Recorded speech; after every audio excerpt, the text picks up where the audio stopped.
Actually, I'll be taking the master bedroom. After all, I paid for this house. The words left my mouth calm and steady, like I was commenting on the weather. But the silence that followed was anything but peaceful. You could have heard a pin drop on that polished hardwood floor. Clarissa's face drained of color faster than water circling a drain. Her mother Estelle stood frozen with her mouth hanging open like a fish gasping for air. And my son Eric, my beautiful, clueless boy, looked between us with confusion spreading across his features like storm clouds rolling in. I took another sip of my tea. The cup didn't shake in my hand, though my heart was pounding so hard I thought everyone could hear it. This was the moment I'd been rehearsing in my head all night long. The moment where everything changed. "Mom, what are you talking about?" Eric finally managed to get out.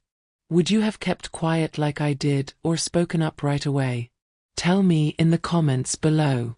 Clarissa opened her mouth, then closed it. Opened it again. "Martha, I think there's been some misunderstanding." "No misunderstanding at all, sweetheart." I set my teacup down gently on the kitchen counter.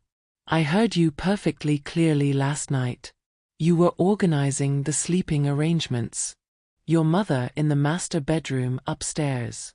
You and Eric in the second bedroom with the balcony. Little Theo in the kids' room." I paused, let the silence stretch out like taffy. "And me? Well, I was supposed to fold out on the couch. Wasn't that the plan?" Hi viewers, kindly tell us where you're watching from and what time it is. Warm welcome to the family, enjoy the story. Estelle found her voice first. "Now see here." "No, you see here." I didn't raise my voice. Didn't need to. Every marble countertop in this kitchen. Every soft sheet on every bed. Every single window with that gorgeous ocean view. I paid for all of it. Not Eric. Not Clarissa. Me. Martha Elridge, the woman you thought was good enough to sleep on furniture. Eric's face went from confused to horrified. "Clarissa, you didn't." "I was just trying to make everyone comfortable." Clarissa's voice came out high and tight, like a wire about to snap. "Your mother is so easygoing, I thought she wouldn't mind." "You thought I wouldn't mind being treated like a stray dog?" The words came out softer than I intended, but they hit harder because of it. Like someone you were doing a favor by letting them tag along? I could see it all clicking into place in Eric's head. The way his jaw tightened. The way his hands curled into fists at his sides. He knew his mama. Knew I'd rather scrub floors on my hands and knees than accept charity. Knew I'd worked myself to the bone my whole life to stand on my own 2 feet. And here was his wife, acting like I should be grateful for a pull-out couch in a house I'd emptied my savings account to rent. "How much did you pay, Mama?" Eric's voice was quiet. Dangerous quiet. "Every cent of the rental fee. $6,000 for the week." I let that sink in. Watched Estelle's perfectly made-up face go through several shades of red. "Clarissa told you all I was just helping with costs, didn't she? Covering the difference. Made it sound like a small contribution." Clarissa's eyes started getting shiny with tears. The kind of tears that used to work on Eric when they were dating. "I didn't mean it the way it sounded." "You meant exactly what you said." I picked up my tea again. My hand was steady now. Steady as a rock. "I heard you laugh about it with your mother. Heard her say I was probably used to sleeping on couches anyway." Estelle gasped. Actually gasped. Like she was the one being wronged here. "So here's what's going to happen." I moved toward the stairs. "The property manager already knows the arrangements. The master bedroom is mine. You all can sort out the rest however you like. And if anyone has a problem, there's a Holiday Inn 3 miles down. I'll even cover the first night." I started up those stairs. Behind me, chaos erupted. Eric's voice raised, Clarissa crying, Estelle trying to explain. But I kept walking. They had no idea what I'd discovered the night before. People always ask me where I learned to be so strong. Like strength is something you pick up at the grocery store between the milk and bread. Truth is, you don't learn strength. Life beats it into you until you either break or become steel. I was 28 when Walter died. 28 with a 10-year-old boy and exactly $300 in our checking account. The funeral cost more than that. I had to borrow from my sister just to bury my husband. That's a kind of shame that burns different than regular shame. It sits in your chest and reminds you every single day that you couldn't even afford to say goodbye properly. Walter had been a good man. Not rich, not fancy, but steady. He worked construction and came home tired every night, but he always had energy left for Eric. They'd throw a football in the yard until the streetlights came on. Sometimes I'd watch them from the kitchen window while washing dishes, and I'd think to myself that this was enough. This was everything. Then one Tuesday in March, a scaffolding collapsed. Walter was gone before the ambulance arrived. Just like that, my everything became my nothing. If you believe no one should ever forget who helped them rise, hit that like button. The first job I got was cleaning houses for families in Buckhead. Rich families with carpets thicker than my mattress and refrigerators bigger than my bedroom. I'd scrub their toilets and vacuum their floors, and sometimes the wives would talk to me like I wasn't even human. Just a pair of hands that made their dirt disappear. Martha, you missed a spot on the banister. Martha, use the good polish on the silver, not the cheap stuff. Martha, my mother is coming for lunch, so make sure everything is perfect. I'd smile and nod. Say yes ma'am and no ma'am. Then I'd go home and cry in the shower where Eric couldn't hear me. A boy shouldn't see his mama break. He needs to believe she's unbreakable, even when she's held together with duct tape and prayers. The diner job came 6 months later. I worked the night shift, 10 at night until 6 in the morning, flipping eggs and pouring coffee for truck drivers and insomniacs. My feet would swell up so bad I could barely get my shoes off when I got home. But Eric needed new sneakers. Eric needed school supplies. Eric needed a future that didn't look like mine. I remember one morning, I came home and found him making breakfast. He was 11 years old, standing on a step stool to reach the stove, scrambling eggs that were more brown than yellow. He looked at me with those big eyes Walter had given him and said, "Mama, I made you breakfast so you could rest." That's when I knew I'd do anything for this boy. Anything at all. Years passed like that. Me working, Eric studying. Me sacrificing, Eric thriving. He got good grades, stayed out of trouble, made me proud in ways I couldn't put into words. When he got accepted to Georgia Tech on a partial scholarship, I cried for 3 days straight. Happy tears this time. The kind that wash away all the bad years and leave something clean behind. "Mama," he said the day he got that acceptance letter, "one day you'll never have to scrub another floor again. I promise you that." I believed him. God help me, I believed him with everything I had left. He graduated top of his class. Got a job at a big architecture firm in Atlanta. Started making more money in a month than I'd made in a year. And he didn't forget his promise. He bought me a little house in a quiet neighborhood, nothing fancy, but mine. All mine. No landlord, no mortgage, just a place where I could finally rest. That's when he met Clarissa. She came from old money. The kind of family that had portraits hanging in their hallways and furniture older than my grandparents. Her father owned some kind of investment company, and her mother spent her days planning charity events and complaining about the help. But Clarissa seemed different at first. She called me Mama M, brought me flowers on my birthday, asked about my life like she really wanted to know. I thought maybe, just maybe, Eric had found someone who understood where he came from. Someone who wouldn't look down on the woman who'd raised him with nothing but love and determination. I was wrong. But I didn't know the woman my son married would test every ounce of that patience. The first time I met Clarissa, she showed up at my door with a smile bright enough to light up the whole block. She wore a yellow sundress that probably cost more than my electric bill, and she hugged me like we'd known each other forever. Mrs. Elridge, I've heard so much about you. Eric talks about you constantly. I liked her immediately. Isn't that funny? How fast we trust a pretty smile. Eric stood behind her looking nervous, like he'd brought home a stray cat and wasn't sure if I'd let him keep it. But I saw the way he looked at her, and that was enough for me. My boy was happy. After everything we'd been through, after all the nights I'd worried about him, here he was with light in his eyes and hope in his voice. Call me Martha, sweetheart. And come on in. I made sweet tea. Have you ever met someone who pretended to like you but couldn't hide their true colors? Share your story in the comments. Those first 2 years were good. Real good. Clarissa would stop by my house with little gifts. A scented candle here, a picture frame there.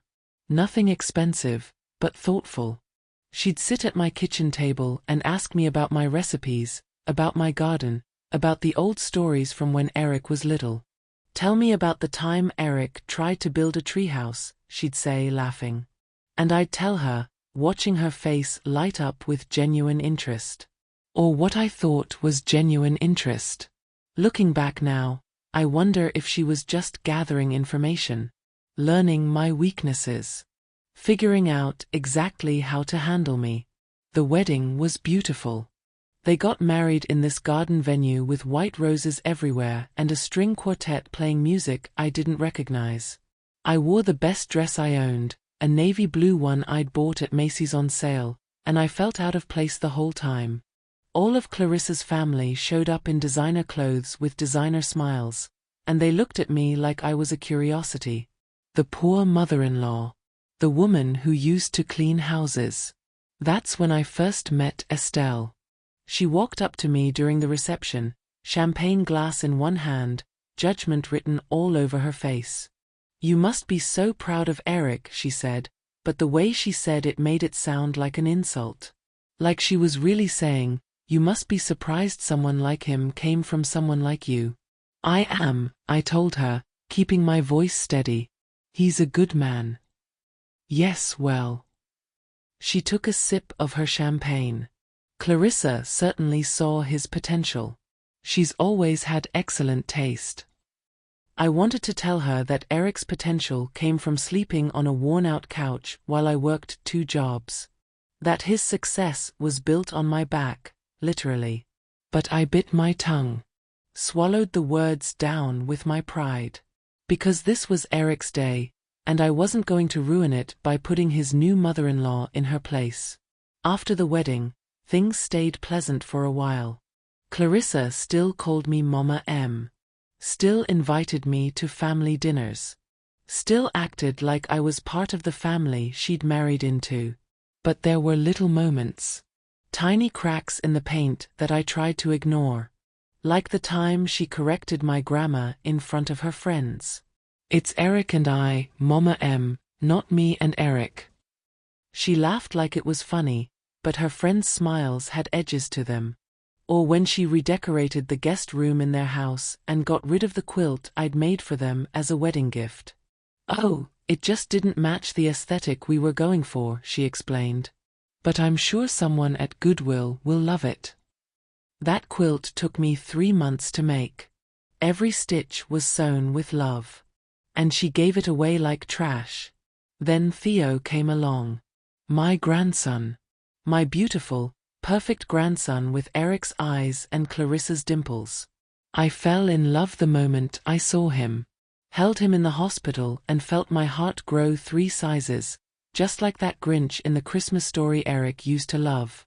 You're going to be such a good grandma, Clarissa said from her hospital bed. She looked tired but happy, her hair perfect even after 12 hours of labor. Theo's lucky to have you. I believed her. Wanted to believe her. But after Theo was born, something shifted. Clarissa started keeping me at arm's length. Suddenly, I couldn't just drop by to see my grandson. I had to call first. Make appointments. Work around Estelle's schedule because apparently, she was the preferred grandmother. My mother has more experience with babies, Clarissa explained once. She raised 3 of us, you know. And she has more time, since she doesn't work. The implication hung in the air like smoke. I'd worked my whole life, which meant I wasn't really grandmother material. I was useful for babysitting in emergencies, but when it came to the important stuff, Estelle got first pick. Eric tried to balance things. Bless his heart, he really did. But he was caught between his wife and his mother, and most men will choose their wife if they want peace in their house. I understood that. Didn't like it, but understood it. Then one Sunday dinner at their house, Estelle showed up in an outfit that probably cost more than my mortgage used to be. She swept in like she owned the place, kissed Clarissa on both cheeks like they were in some fancy European movie, and barely glanced my way. "Martha," she said, nodding. Not a hello, not a how are you, just my name said like it tasted bad in her mouth. "Estelle," I replied, matching her tone. The dinner was torture. Estelle talked about her garden club and her book club and her bridge club. Clarissa hung on every word like her mother was sharing the secrets of the universe.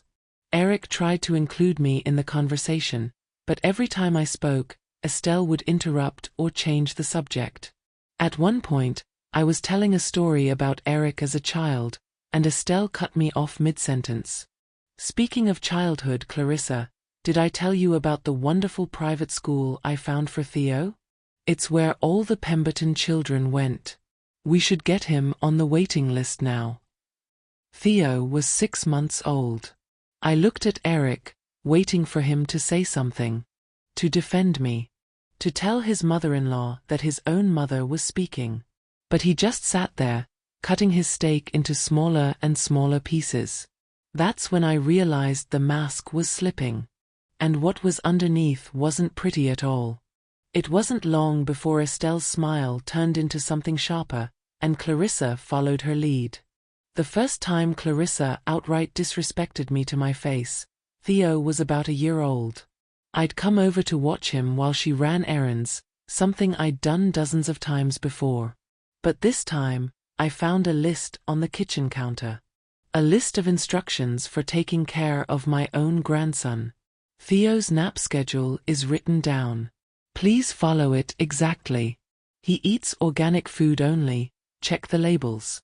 Don't let him watch any television. Read him books from the approved pile, not the old ones in the closet. Don't give him any sugar. Don't take him outside without sunscreen, hat, and long sleeves. Don't let him play with anything that isn't BPA free. Don't. Like I was some stranger off the street who couldn't be trusted. I raised a whole child by myself. Kept him alive, healthy, and happy with a fraction of what Clarissa had. And here she was, leaving me instructions like I was the teenage babysitter. What would you do if your kindness kept getting mistaken for weakness? Let's talk in the comments. When she got home, I was feeding Theo mashed sweet potatoes. He had it all over his face, in his hair, on his hands. He was laughing that belly laugh babies do, and I was laughing with him. Clarissa walked in and her face fell. "Is that organic?" she asked, pointing at the sweet potato. "It's sweet potato," I said. "Same kind I fed Eric. He turned out fine. I specifically asked you to only use the food I prepared." Her voice had that tight quality to it. That I'm trying to be patient but I'm actually furious sound. "You didn't prepare anything. The container in the fridge was empty." "Then you should have called me." I looked at her hard. You wanted me to call you while you were getting your nails done to ask permission to feed your hungry baby? Her jaw clenched. I wanted you to follow my instructions. I raised a child, Clarissa. I think I know how to feed a baby. Things are different now. There's research. Standards. We know more than we used to. What she meant was, you did it the poor way. I'm doing it the right way. I didn't go back to babysit for 3 weeks after that. When Eric called to ask why, I made excuses. Said I was busy, wasn't feeling well, had things to do. Truth was, I couldn't stand feeling like an employee in my grandson's life. Like someone who needed supervision and detailed instructions to be trusted. Eric knew something was wrong. He stopped by my house one evening, just him, no Clarissa or Theo. We sat on my porch with sweet tea and watched the sun go down, and for a minute it was like old times. Just me and my boy. Mama, what's going on? He asked. Clarissa says you're upset with her. I'm not upset. Don't lie to me. I know you better than that. I took a breath. Chose my words carefully. Sometimes I feel like I'm not trusted with my own grandson. Like I need permission and rules just to be his grandma. Eric was quiet for a long time. Then he said, Clarissa comes from a different world than us. You know that. She's used to doing things a certain way. And what way is that? The way that makes me feel small. She doesn't mean it like that. Then how does she mean it, Eric? He didn't have an answer for that. Just stared at his tea glass and looked uncomfortable, like he'd rather be anywhere else. I worked 2 jobs to raise you, I said quietly. Wore my fingers to the bone so you could have a good life. And I did it without instructions or organic food or approved book lists. I did it with love and common sense and whatever I could afford. And you turned out pretty damn good. I know, Mama. Do you? Because sometimes I wonder if Clarissa knows. If she has any idea what it took to get you where you are. He reached over and squeezed my hand. She knows. I've told her. But telling isn't the same as understanding. You can tell someone about hunger without them ever feeling it in their belly. You can describe being tired without them knowing what it's like to work 16-hour days on 4 hours of sleep. Words are just words. It's the living through it that teaches you. After that night, things got worse instead of better. Clarissa stopped calling me Mama M. Started calling me Martha in this formal way that put distance between us. She'd invite Estelle over for lunch but wouldn't mention it to me until after. She'd post pictures on Facebook of Theo with his favorite grandmother, and it was always Estelle in the photos, never me. Eric was too busy with work to notice. Or maybe he noticed and chose not to see. Sometimes that's easier. Sometimes looking away is how you survive when the people you love are hurting each other. I started having these dreams where I was invisible. I'd be at family dinners and everyone would look right through me, like I was a ghost. I'd try to speak and no one would hear me. I'd reach for Theo and my hands would pass right through him. I'd wake up with my heart racing and tears on my face, wondering if that's what I was becoming. Invisible. Forgettable. Someone to be tolerated but never truly valued. Walter used to tell me I was the strongest person he knew. Martha, he'd say, you could survive anything. You're made of something tougher than the rest of us. But lying alone in my bed at night, missing my husband and feeling pushed out of my son's life, I didn't feel strong. I felt tired. Bone tired. The kind of tired that sleep doesn't fix. Then came the phone call that would change everything and expose everyone's true nature. It was a Tuesday evening in June. I was in my garden pulling weeds, dirt under my fingernails, sun on my back. Doing the kind of simple work that clears your head and settles your soul. My tomatoes were coming in nice, and I was thinking about making sauce like I used to when Eric was little. Maybe I'd bring some over to his house, try to bridge the gap that kept getting wider between us. That's when my phone rang. Mama. Eric's voice came through bright and excited, the way he used to sound on Christmas morning. Guess what? We're planning a big family vacation. Everyone's coming. Beach house in Destin, Florida. 2 weeks from now. I could hear Theo in the background shouting, "Grandma! Grandma's coming to the beach." My heart squeezed. When was the last time I'd been to the beach? Walter and I went to Tybee Island once, back before Eric was born. I still had the picture somewhere, both of us young and sunburned and happy, with our whole lives ahead of us. We'd promised each other we'd go back someday. Someday never came. That sounds wonderful, honey, I said, trying to keep the emotion out of my voice. Clarissa found this amazing house. It's right on the water, has 6 bedrooms, huge deck. We're bringing her parents too. It'll be perfect. Estelle. Of course Estelle would be there. But I pushed that thought away. This was about family. About spending time with my grandson. About maybe, finally, feeling like I belonged. Never ignore that little gut feeling when someone's being too nice. Have you ever felt that? 2 days later, Clarissa called me. Her voice was sweet as honey, the way it used to be back when she first started dating Eric. Martha, hi. Eric told you about the beach house, right? He did. I'm looking forward to it. Oh, good. So, I wanted to talk to you about something.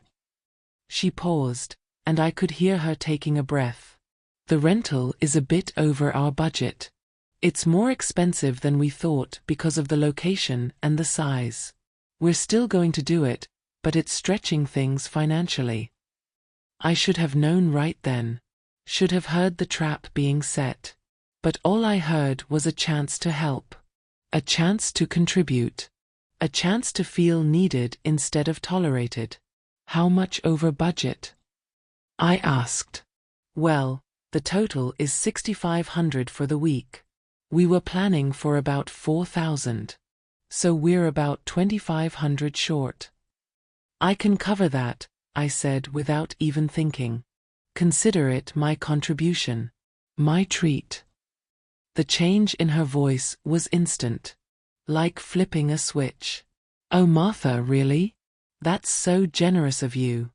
You're making this vacation possible. Thank you so much. She sounded genuinely happy. Grateful. Like maybe this was the thing that would fix whatever had broken between us. I let myself believe it. Let myself hope that this trip would be a fresh start. I'm happy to do it, I told her. It'll be nice to spend time with everyone. It will. And Theo is so excited to swim with you. He keeps talking about it. We hung up and I sat there in my kitchen, feeling good about myself for the first time in months. I was helping my family. Being useful. Showing Clarissa that I wasn't just some burden to manage, but someone who could contribute. Someone who mattered. I went to the bank the next day and transferred $2,500 from my savings. It was most of what I had left from selling that little piece of land Walter's father had left us. I'd been saving it for emergencies, for maybe fixing my roof one day, for the inevitable expensive things that come with getting older. But this felt like a better use. This was about my family. About my grandson. About proving to Clarissa and Estelle and everyone else that Martha Elridge might not have fancy clothes or a college degree, but she could still hold her own. Still had something to offer. The 2 weeks before the trip crawled by. I bought a new swimsuit, my first in probably 10 years. Got my hair done at the salon instead of cutting it myself. Packed and repacked my suitcase 3 times, making sure I had everything I needed. Eric stopped by the night before we were supposed to leave. He looked tired, the way he always did these days, like he was carrying weight on his shoulders that kept getting heavier. You excited about tomorrow, Mama? More than you know. He smiled, but it didn't quite reach his eyes. Clarissa really appreciated you helping with the cost. She wanted me to thank you again. It's my pleasure, baby. I just want to spend time with all of you. He hugged me then, a real hug, the kind where you feel safe and loved and like everything might just work out okay. I love you, Mama. You know that, right? I know. I love you too. After he left, I stood in my living room looking at my packed suitcase by the door. I felt nervous and excited and hopeful all at the same time. This was going to be good. This was going to be the trip that brought us all closer together. I could feel it. I didn't know I was funding my own humiliation. The beach house looked like something out of a magazine. White walls so clean they almost glowed in the sunlight. Windows everywhere showing off the ocean, all that blue water stretching out forever like someone had painted the world just for us. The deck wrapped around the whole front of the house with chairs that looked more comfortable than my couch at home. I stood in the driveway with my old suitcase, breathing in salt air and feeling something loosen in my chest. This was real. This was happening. 2 whole weeks of family time, of watching Theo play in the sand, of maybe finally feeling like I belonged somewhere again. Isn't it gorgeous? Clarissa came up beside me, designer sunglasses covering half her face. I told you it was worth the extra money. It's beautiful, I said, and meant it. Eric was already unloading bags from the car. Theo ran circles around him, screaming about the beach and sandcastles and finding sharks. That boy had energy that could power a small city. Estelle and her husband Richard pulled up right behind us in their fancy car that probably cost more than my house. Would you have confronted them right away? Comment below what you'd do if you overheard this. Estelle stepped out wearing white linen pants and a silk blouse, looking like she was headed to a yacht club instead of a beach vacation. She surveyed the house with an approving nod, like she was inspecting property she owned. Well, this will do nicely, she said to no one in particular. We all filed inside, and I have to admit, the inside was even better than the outside. Marble countertops in the kitchen, soft leather furniture in the living room, and stairs leading up to what I assumed were the bedrooms. Everything smelled new and expensive, like furniture polish and possibility.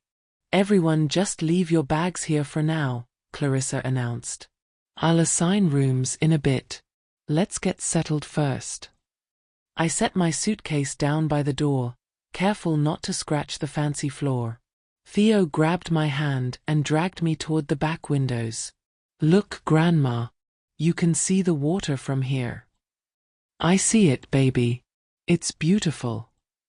Can we go swimming now? After we unpack. Let Mama get organized first. He pouted but ran off to explore, his little feet thundering across the hardwood. Kids that age don't walk anywhere, they just run from one exciting thing to the next, like life is one continuous adventure. I wandered into the kitchen, running my hand along the smooth countertop. Everything was so perfect, so clean. Part of me was afraid to touch anything, like my working-class hands might somehow stain all this luxury. But another part of me felt proud. I'd helped pay for this. My money had made this vacation possible. For once, I wasn't just the poor relative tagging along. I was a contributor. That feeling lasted about 20 minutes. I was unpacking groceries we'd brought, putting things in the enormous refrigerator, when I heard Clarissa's voice from the living room. She was talking to her parents, and something in her tone made me stop moving. Made me stand very still and just listen. Okay, so Mom, you and Dad will take the master bedroom upstairs. It's got the best view and the nicest bathroom. You'll love it. Estelle's pleased laugh. Oh, wonderful. I was hoping for something with a good view. Eric and I will take the second biggest room. It has a balcony overlooking the beach. Theo can sleep in the kids' room, it's got bunk beds and everything. Perfect. And where will Martha sleep? The pause that followed was maybe 2 seconds long, but it felt like an hour. She can sleep on the couch. It folds out. I checked when I booked the place. My hands froze on the package of hot dogs I was holding. The cold from the refrigerator seemed to spread through my whole body. Estelle's voice, amused and casual. The couch? Well, I'm sure she's used to that kind of thing. They laughed. Both of them. My daughter-in-law and her mother, laughing about putting me on the couch in a house I'd paid for. The refrigerator door swung shut on its own, the soft click sounding loud in my ears. I stood there in that expensive kitchen, surrounded by marble and stainless steel, and felt something inside me shift. Not break exactly. More like harden. Like metal cooling after being heated too hot for too long. I thought about every floor I'd scrubbed. Every double shift I'd worked. Every time I'd chosen between groceries and doctor visits, always choosing groceries because Eric needed to eat. Every sacrifice, every struggle, every year of breaking my back so my son could have better. And here I was, being assigned to sleep on furniture like some afterthought. Like some charity case they were doing a favor by including. I closed my eyes. Took a breath. And then another. When I opened them again, everything looked different somehow. Sharper. Clearer. Like I'd been looking at the world through dirty glass and someone had finally wiped it clean. I finished putting the groceries away. Didn't slam anything. Didn't make a sound. Just moved through the kitchen like a ghost, my mind working faster than it had in years. That night at dinner, I watched them all. Really watched them. Estelle holding court at the head of the table, talking about her garden club's latest charity event. Clarissa hanging on her mother's every word, laughing at jokes that weren't funny. Richard nodding along, content to let his wife run the show. Eric trying to include me in the conversation but getting talked over every time. And Theo, sweet Theo, sitting in his high chair and smiling at everyone, too young to understand the undercurrents running through the room like riptides. Martha, could you pass the salt? Estelle's voice, not quite rude but not quite polite either. I passed it without a word. After dinner, after the dishes were done, after Theo was put to bed and everyone was settling in for the evening, I excused myself and went for a walk on the beach. The sun was setting, painting everything orange and pink and purple. Beautiful enough to make you forget your problems, if your problems weren't sitting in your chest like stones. I walked along the water's edge, letting the waves wash over my feet, and I made some phone calls. Quiet calls. Important calls. The kind that change everything. Then I came back to the house, smiled at everyone watching TV in the living room, and said goodnight. Sleep well, Martha, Clarissa called out, not even looking away from the screen. Oh, I will, I promised. I definitely will. They had no idea that the night before wasn't as peaceful as they thought. Morning came with sunshine pouring through the windows and seagulls making noise outside. I woke up on that pull-out couch, the metal bar from the frame pressing into my back, and I didn't feel angry. Didn't feel hurt anymore. I felt something else entirely. Something cold and clear and absolutely certain. I got up, folded the couch back into itself, and made coffee. Strong coffee, the way I'd learned to make it during those diner years when staying awake was survival. The house was quiet around me. Everyone else still sleeping in their comfortable beds in their assigned rooms. Their assigned rooms in my house. I was sitting at the kitchen table with my second cup when Estelle came down the stairs. She looked tired, her perfect hair slightly mussed, her face not quite as put together without makeup. Morning, Martha. She went straight for the coffee pot. Did you sleep all right on the couch? Sometimes silence is the most powerful response. Do you agree? Just fine, I said, watching her over the rim of my cup. She poured her coffee, added cream and sugar, and then frowned. Is it just me, or is it warm in here? Seems fine to me. No, it's definitely warm. She fanned herself with her hand. The air conditioning must not be working properly. That's strange. By the time Clarissa woke up, Estelle was complaining loudly about the temperature. I barely slept at all. The room was like a sauna. Richard and I were miserable. Clarissa looked concerned. That's odd. Our room was fine.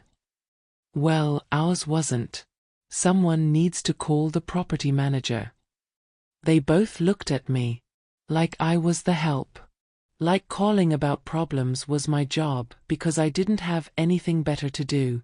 Oh, I can handle that, I said sweetly. I'll give them a call right now. I took my phone and stepped out onto the deck, making a show of dialing. But the person I called already knew exactly what to say. We'd rehearsed this last night during my beach walk. Yes, hi. I'm calling about the Destin rental on Ocean Drive. We're having some temperature issues in the master bedroom. Pause. Aha. Yes. Oh, you can send someone right over? That would be wonderful. Thank you so much. I came back inside. He'll be here within the hour. Estelle looked relieved. Finally, some competent service. The property manager arrived 45 minutes later. Young guy named Tom, maybe 30, with a tablet and a tool belt and a friendly smile. He introduced himself to everyone, then turned to me. You must be Mrs. Elridge. The owner told me you'd be handling everything. The room went quiet. That special kind of quiet where you can hear everyone's brain working, trying to make sense of what they just heard. Owner. Clarissa's voice came out strange. What owner? Tom looked confused. The owner of the property. They contacted me last night about making some changes to the room assignments and mentioned Mrs. Elridge would be my point of contact for the week. Room assignments? Estelle's face was starting to turn red. What are you talking about? I stood up, smoothed down my shirt, and smiled. Tom, thank you for coming so quickly.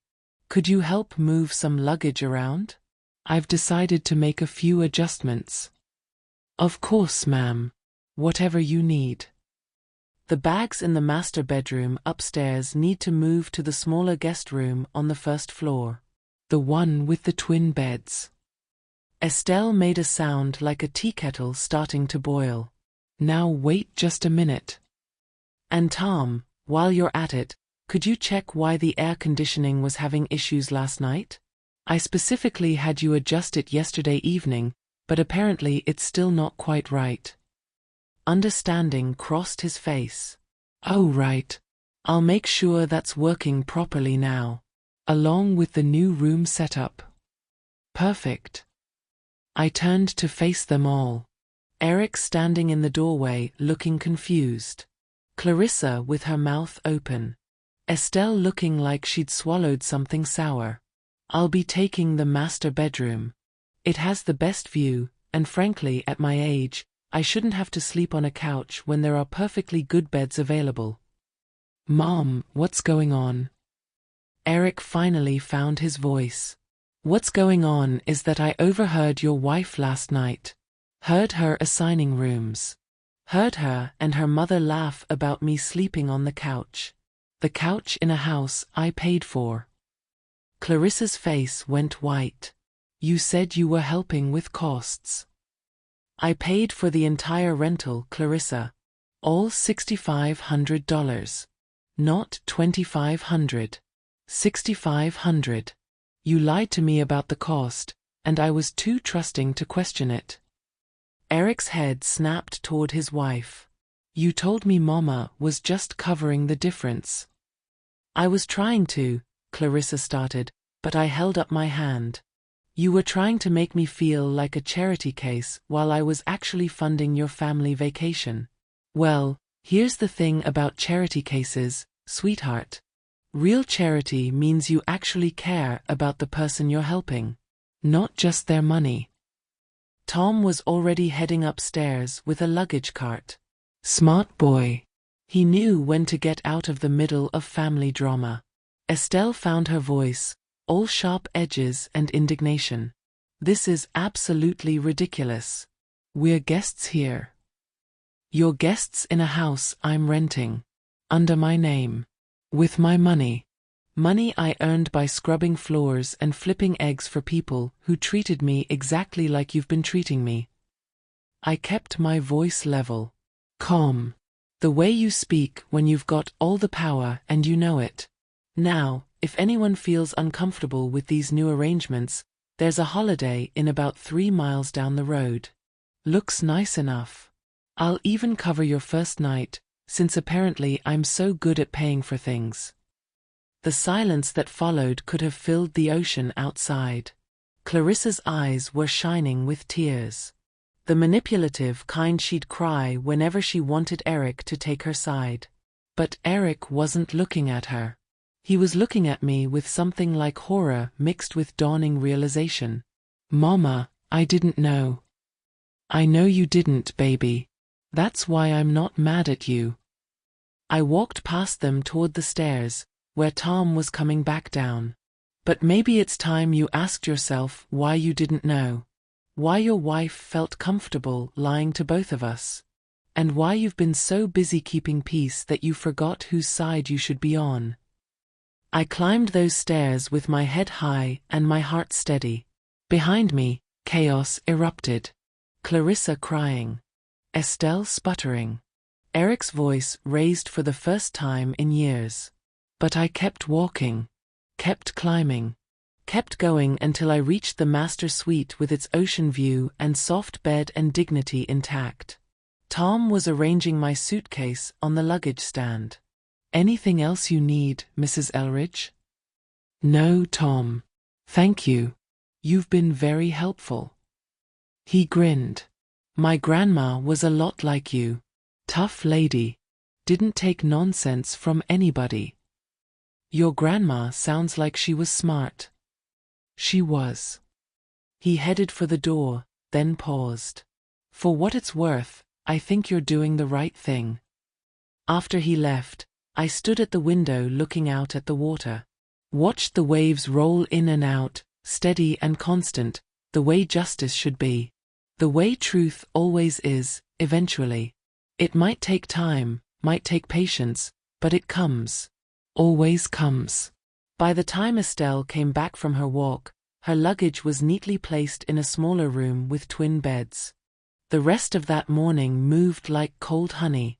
Slow and thick and uncomfortable for everyone except me. I watched from my master bedroom window as Estelle discovered her new accommodations. Watched her face go through about 6 different shades of red before settling on purple. Heard her voice carry up through the expensive floors. This is unacceptable. Absolutely unacceptable. Richard tried to calm her down. Poor man had probably spent 40 years trying to calm that woman down. Estelle, honey, let's just. Don't you dare tell me to calm down. We're being treated like second-class citizens in a house we were invited to. I almost laughed. Second-class citizens. That's rich coming from a woman who'd been treating me like third class for years. I came downstairs wearing my new swimsuit under a cover-up, my beach bag over my shoulder, ready to spend the day with my grandson. Estelle was in the kitchen, still fuming, while Clarissa tried to do damage control. We should just go, Estelle was saying. Pack up and leave right now. I won't be disrespected like this. If you enjoyed watching karma unfold quietly, hit that like button. Mom, please. Clarissa's voice was desperate. Let me talk to Eric. We can figure this out. Figure what out? Your mother-in-law has lost her mind. And Eric needs to get her under control. I cleared my throat from the doorway. They both jumped like I'd fired a gun. For the record, Estelle, I haven't lost anything. Least of all my mind. What I have lost is my patience for being treated like I'm worth less than you just because I worked for a living instead of married into money. Estelle's mouth opened and closed. No sound came out. And if you want to leave, nobody's stopping you. The door works just fine. But if you stay, you'll stay under my rules. Which are simple. Treat me with the same respect you'd want for yourself. Acknowledge that I'm not here to serve you or make you comfortable at my own expense. And maybe, just maybe, act like a human being with some basic decency. Clarissa stepped forward. Martha, I'm so sorry. I never meant for things to go this way. I was just trying to make everyone comfortable. By making me uncomfortable. By putting me on a couch while you gave your mother the best room. In a house I paid for. I shook my head. You know what the saddest part is? I would have been fine with a smaller room if you'd just been honest. If you'd said, Martha, I'd really like my mom to have the master bedroom, would you mind taking one of the others? I probably would have said yes. But you didn't ask. You didn't even tell me. You just decided I wasn't worth considering. Tears were running down Clarissa's face now. Real ones this time, I think. The kind that come from shame instead of manipulation. I was raised by my mother to think certain ways, she said quietly. To value certain things. And I'm realizing now that maybe those things aren't as important as I thought. Maybe, I agreed. But realizing it and changing it are two different things. Eric appeared in the doorway, looking like he hadn't slept. Probably hadn't. Mama, can we talk? We can talk right here. I'm done with private conversations while everyone else makes decisions about me behind my back. He flinched but nodded. You're right. About all of it. I've been letting Clarissa and her family treat you like you don't matter, and that stops now. Should have stopped years ago. Eric, Clarissa started, but he held up his hand. No. Let me finish. He looked at his wife, and there was something hard in his eyes I'd never seen before. My mama worked 2 jobs to raise me.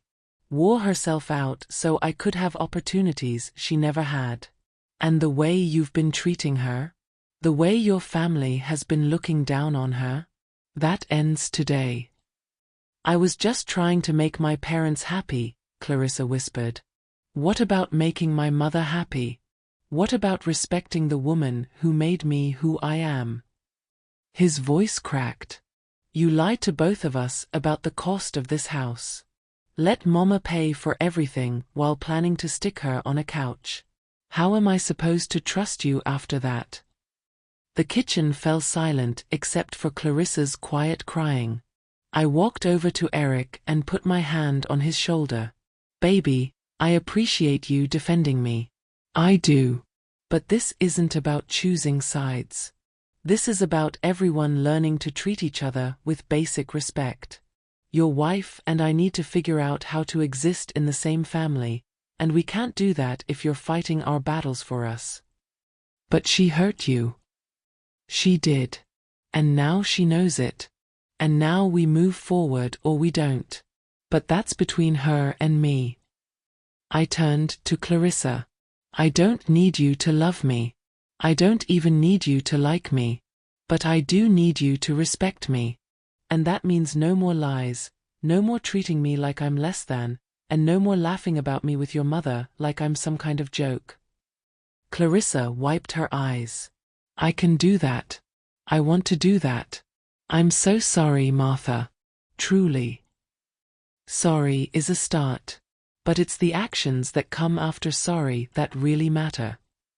Estelle had been quiet this whole time, which was probably a record for her. Now she spoke up, her voice lacking its usual sharp edge. I may have been unkind. I waited. When nothing else came, I said, that's an interesting way to apologize without actually apologizing. Her jaw tightened, but something in her eyes shifted. Maybe even people like Estelle could learn. I apologize for my behavior. It was wrong. Not the warmest apology I'd ever heard, but it was something. Apology accepted. I picked up my beach bag. Now, if you'll excuse me, I promised my grandson I'd help him build a sandcastle. Anyone who wants to join us is welcome. Anyone who wants to keep sulking can stay inside. Either way, I'm going to enjoy my vacation. I walked out the back door and down the steps to the beach. The sand was warm under my feet, the sun bright overhead, and for the first time in years, I felt light. Like I'd put down weight I'd been carrying so long I forgot it was there. Grandma. Theo came running from where he'd been digging in the sand with his little plastic shovel. Come see what I made. Show me, baby. He grabbed my hand and pulled me toward his creation. A lopsided mound of sand that might have been a castle or might have been a mountain. Hard to tell with kids that age. But the pride on his face was clear as day. It's beautiful, Theo. Best sandcastle I've ever seen.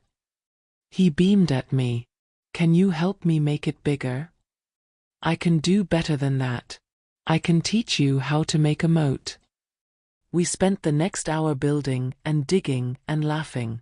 Eventually, Eric joined us. Then, surprisingly, Clarissa. She sat down in the sand in her expensive swimsuit and helped Theo decorate the castle with shells. She didn't look at me much, but she was there. That was something.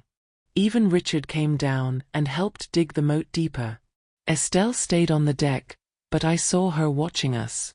Saw something in her face that might have been regret. Or maybe just indigestion. Hard to say with women like her. But I didn't care either way.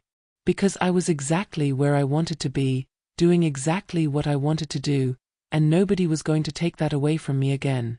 And from that moment on, the tone of the entire vacation changed. The next few days unfolded like a different vacation entirely. Not perfect, not all sunshine and forgiveness, but different. Real.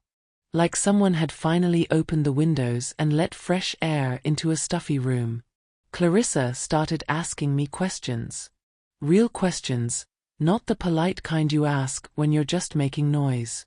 She wanted to know about Eric as a boy, about how I'd managed working 2 jobs, about the recipes I used to make when money was tight. At first, I thought she was just trying to make up for what happened. But by the 3rd day, I could tell she actually cared about the answers. How did you do it? She asked one morning while we were both up early, drinking coffee on the deck. Raise a kid alone while working all the time? You just do, I said. Because not doing it isn't an option. You love them more than you're tired, more than you're scared, more than you want to give up. She was quiet for a long time. Then, I don't think I could do that. You could if you had to. Strength isn't something you have, it's something you find when you need it. If you've ever wished you could see justice served this calmly, drop 100 points in the comments. Eric relaxed for the first time since we'd arrived. Stopped looking like he was waiting for the next bomb to go off. He'd take Theo down to the water and they'd splash around while I watched from my chair, and sometimes he'd look back at me and smile. Not the worried smile he'd been wearing for years. A real one. Even Estelle softened around the edges. She didn't become warm exactly, but she stopped being cold. She'd ask me to pass things at dinner instead of commanding it. Said please and thank you. Made room for me in conversations instead of talking over me. Small things, but small things matter when they've been missing. One afternoon, Richard sat down next to me while I was reading on the deck. My wife can be difficult, he said without any introduction. I know that. Been married to her for 42 years, and I know that better than anyone. That's one way to put it, I said. He chuckled. She comes from a family where appearances were everything. Where you showed people your best side and kept everything else hidden.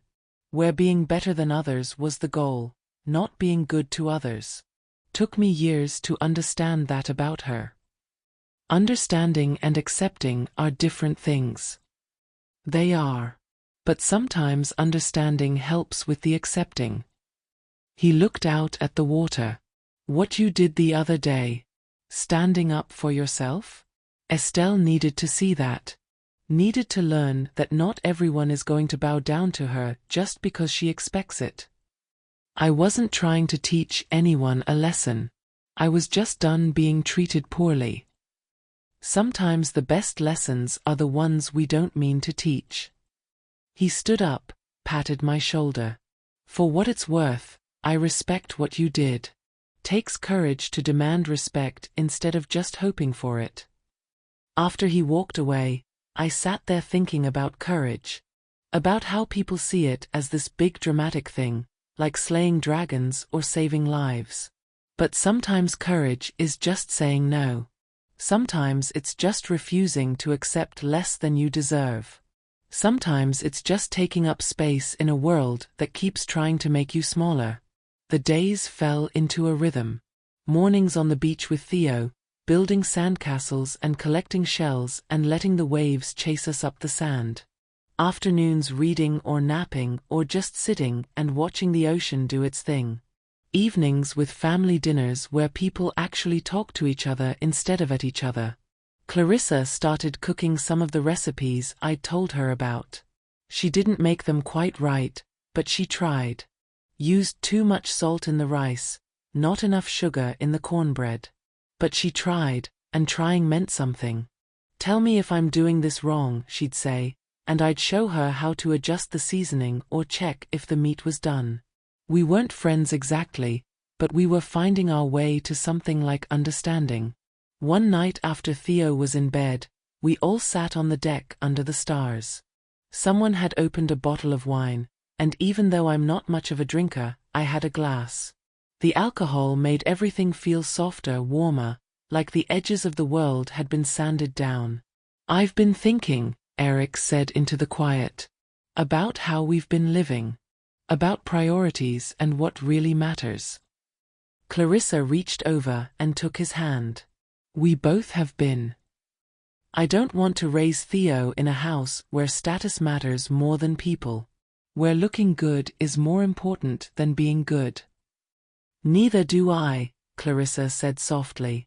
Not anymore. Estelle shifted in her chair. Appearances do matter, Eric. Whether we like it or not, the world judges us by how we present ourselves. The world can judge all it wants, I said. As long as you can look at yourself in the mirror and like what you see, the world's opinion doesn't mean much. Easy to say when you've never cared about your reputation, Estelle shot back, then immediately looked like she regretted it. I've cared plenty about my reputation. Just a different kind than you. I wanted to be known as someone who kept her word, who worked hard, who loved her family. And I am. What did you want to be known for, Estelle? Having the nicest garden? Throwing the best parties? Being invited to the right clubs? She didn't answer, but I saw her face change in the dim light. Saw something crack in that perfect facade. I'm not saying there's anything wrong with those things, I continued. But if that's all you have, if you've spent so much time on appearances that you forgot to be real, then what was it all for? The silence that followed was different from the angry silences earlier in the week. This one felt thoughtful. Like maybe, finally, people were really listening instead of just waiting for their turn to talk. The vacation was halfway over, but it felt like we'd traveled much further than from Atlanta to Destin. We'd traveled from pretending to truth. From tolerating to trying. From performance to presence. It wasn't perfect. There were still awkward moments, still tension under the surface. But it was better. Real better, not fake better. And as I sat there under the stars with my glass of wine and my family around me, I thought about Walter. About how proud he'd be. Not of the beach house or the confrontation or any of that. But of the fact that I'd finally stood up for myself. That I'd finally demanded to be seen. Mama. Eric's voice pulled me back. Thank you. For what, baby? for teaching me what strength really looks like. I smiled in the darkness. You already knew, Eric. You just forgot for a while. But you remember now. That's what matters. Clarissa's voice trembled when she spoke. I promise I'll do better, Martha. Not just this week, but always. I want Theo to know both his grandmothers. The real ones, not just the versions we pretend to be. Then that's what we'll do, I said. We'll show him real. The waves kept rolling in below us, constant and sure, and I felt something settle in my chest. Something that had been restless for years finally finding peace. The last day of vacation came too soon and not soon enough. I woke up in the master bedroom, sunlight streaming through the windows, and took a moment to just breathe it in. The comfort. The view. The knowledge that I'd stood up for myself and survived. More than survived. Thrived. Downstairs, everyone was already packing up. Theo was crying because he didn't want to leave the beach.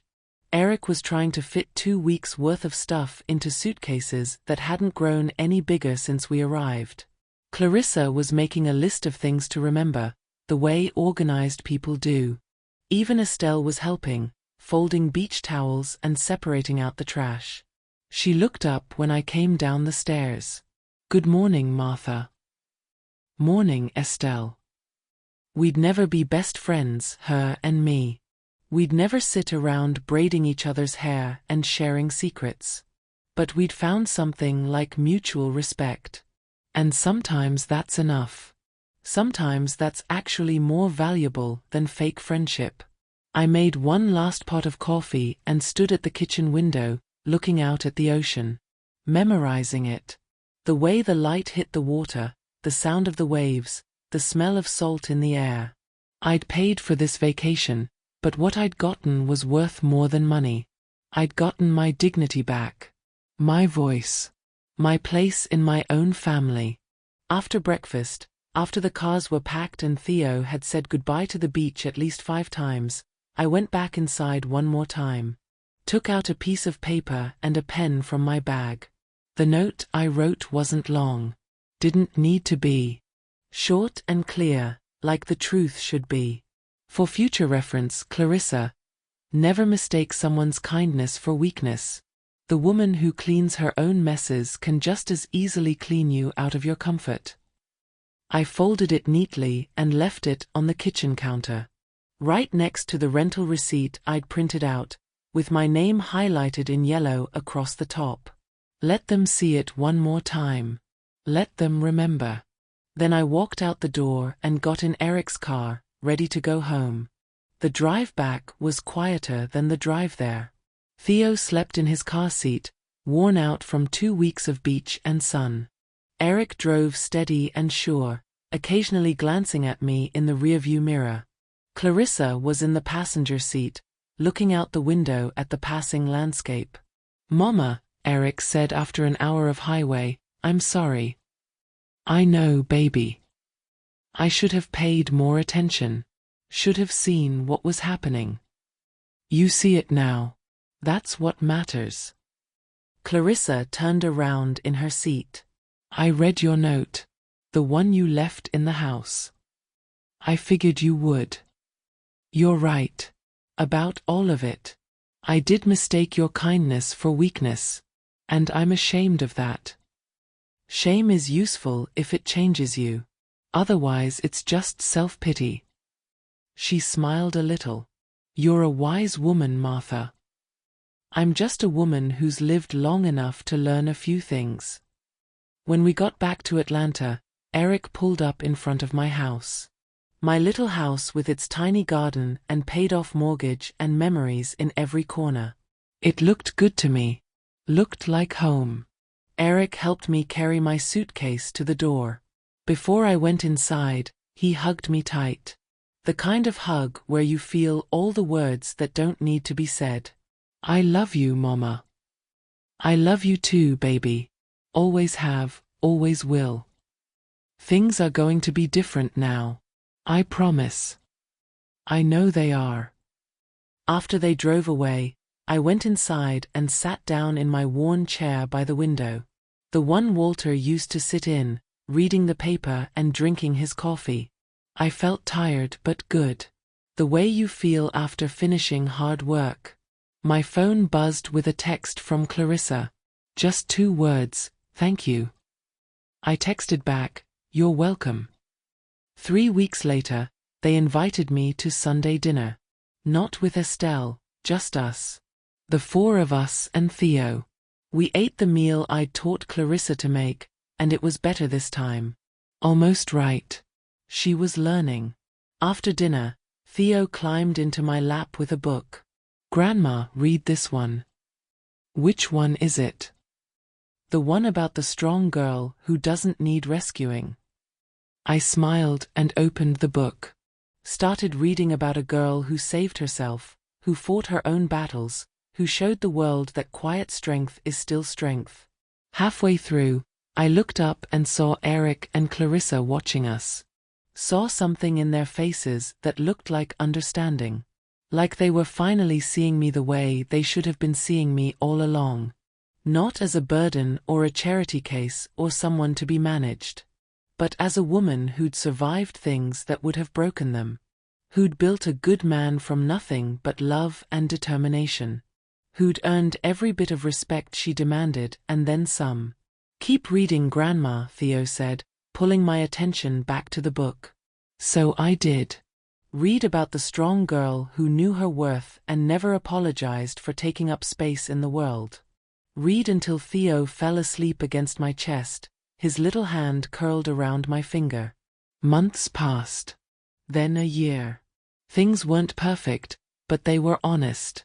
Clarissa called me before making plans that involved me instead of after. Asked my opinion instead of assuming she knew what I wanted. Brought Theo over for visits that didn't need a reason or a schedule. Just came because she wanted to, because she'd learned that family is something you build, not something you perform. Estelle sent me a Christmas card that year. Inside, she'd written a note in her perfect handwriting. I've been thinking about what you said that night on the deck. About reputation versus character. You were right. I'm working on being someone worth knowing, not just someone worth knowing about. Thank you for the lesson, even though I fought it every step of the way. I put that card on my refrigerator, right next to Theo's drawing of our sandcastle. Eric stopped by one evening in spring, just him. Sat on my porch like he used to when he was younger and needed advice but didn't know how to ask for it. You doing okay, Mama? I'm good, baby. Real good. I've been thinking about that vacation. About everything that happened. That was over a year ago now. I know. But I think about it a lot. About how close I came to losing you. Not physically, but losing your trust. Your respect. The relationship we used to have. I reached over and took his hand. But you didn't lose it. You fought for it. That's what matters. Clarissa's been different. Better. She talks to her mother less and thinks for herself more. Says she wants Theo to grow up knowing the difference between looking good and being good. That's wisdom right there. She got it from you, Mama. We both did. I thought about that after he left. About how sometimes the hardest lessons are the ones we teach without meaning to. About how standing up for yourself doesn't just change you, it changes everyone around you. Forces them to see what they've been refusing to look at. Makes them choose who they want to be. Not everyone had chosen well. I'd heard through Eric that Estelle's bridge club friends had dropped her after she started speaking more honestly. Apparently, honesty doesn't play well in circles built on pretense. But Estelle seemed happier for it. Smaller circle, but real people in it. Richard had sent me a note too, separate from Estelle's card. Thank you for showing my wife that respect is earned, not demanded. She's been a better person since that trip. Which means I've been married to a better person. That's a gift. I kept that note in my Bible, where I kept the important things. 2 years after the beach house, Clarissa called me one afternoon. Her voice sounded strange. Excited but nervous. "Martha, can you come over? I need to talk to you about something." My heart jumped. Is everything okay? Is Theo all right? "Everyone's fine. Just come over. Please." I drove to their house, wondering what could make her sound like that. When I got there, she was waiting on the porch. Grabbed my hand the second I got out of the car and pulled me inside. "Sit down," she said, pushing me gently toward the couch. "Clarissa, you're scaring me." "Don't be scared. This is good. Really good." She took a breath. "We're having another baby." Joy flooded through me. "Oh, sweetheart, that's wonderful. And we want to name her Martha. After you. If that's okay." I couldn't speak for a moment. Just sat there with tears running down my face and my heart too full for words. "You don't have to," I finally managed. "That's a big thing, naming a child after someone." "I want to. We want to. Because I want my daughter to grow up knowing about the woman she's named after. The woman who taught me what real strength looks like. What dignity means. What it costs to stand up for yourself and how important it is to do it anyway." I pulled her into a hug and let myself cry. Happy tears this time. The kind that wash everything clean and leave hope behind. Baby Martha arrived 6 months later. Tiny and perfect and loud. When they put her in my arms at the hospital, I looked down at this new life and thought about all the life I'd lived to get to this moment. All the floors scrubbed and shifts worked and times I'd wanted to give up but didn't. "Hi there, little Martha," I whispered. "You've got a big name to grow into. But I think you'll do just fine." Theo pressed his face against my arm, looking at his sister. "She's pretty, Grandma." "She is, baby. Just like her brother is handsome." "Will you tell her stories about when Daddy was little?" "I'll tell her all the stories. About her daddy and about me and about how we all got here. The real stories, not the pretty ones. Because that's what matters in the end. Not the pretty stories we tell to make ourselves look good, but the true ones. The hard ones. The ones about failing and getting up and trying again. The ones about demanding respect and teaching others to do the same. The ones about quiet justice that doesn't roar but changes everything anyway." 3 years after the beach house, I got a letter in the mail. Fancy envelope, expensive paper. Inside was an invitation to speak at a women's conference. Share your story of standing up for yourself and demanding respect in family relationships. I almost said no. I'm not a public speaker. Not someone who gets on stages and talks to crowds. But then I thought about all the women out there who are sleeping on couches in houses they paid for. Who are letting people treat them poorly because they don't know how to stop it. Who think kindness means accepting disrespect. So I said yes. The day of the conference, I wore my best dress and my practical shoes and stood in front of 200 women and told them the truth. About the beach house. About Clarissa and Estelle.